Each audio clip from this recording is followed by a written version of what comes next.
Ebana, ujambo na karibu sana mtazamaji wa Bongo Super Media. Mchezo wa klabu ya Al Masry dhidi ya klabu ya Simba Sports, mchezo wa hatua ya robo finali kombe la shirikisho barani Afrika umetamatika pale nchini Misri katika dimba la Suez Canal. Sasa basi, mchezo huo umetamatika, lakini kuna baadhi ya maamuzi ambayo yanazungumzwa sana katika mitandao mbalimbali ya kijamii, hasa tukio la penalty ambalo klabu ya Simba imenyimwa. Ni kweli ilipaswa kuwa penalty ama la? Na vipi kuhusiana na maamuzi ya VAR? Utakwenda kufahamu ndani ya video hii. Cha kufanya ni kubonyeza alama ya kusubscribe ili uwe mtu wa kwanza kupata video mbalimbali kutoka hapa Bongo Super Media.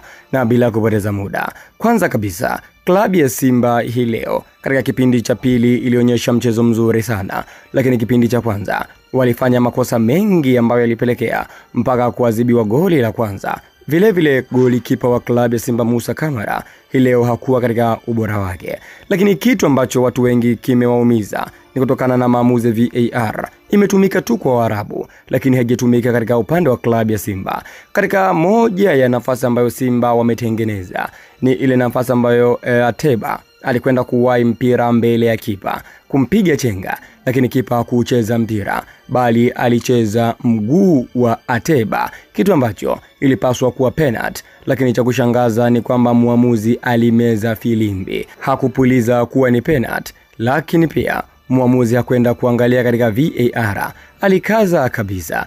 Lakini kitu ambacho watu wengi kinawashangaza ni pale ambapo klabu ya Al Masry ilipopata bao, muamuzi alikwenda kusikiliza watu wa VAR na akawasiliana nao vizuri kuhusiana na je, lilikuwa ni goli ama sio goli, na wakapata majibu ya kwamba hili bao la pili ambalo klabu ya Simba imefungwa lilikuwa ni bao halali. Sasa je, wewe maoni yako ni yapi kuhusiana na hili? Andika maoni yako hapo katika sehemu ya comments. Unaona Simba kweli alinyimwa penalty ama hakunyimwa? Andika maoni yako hapo katika sehemu ya comments.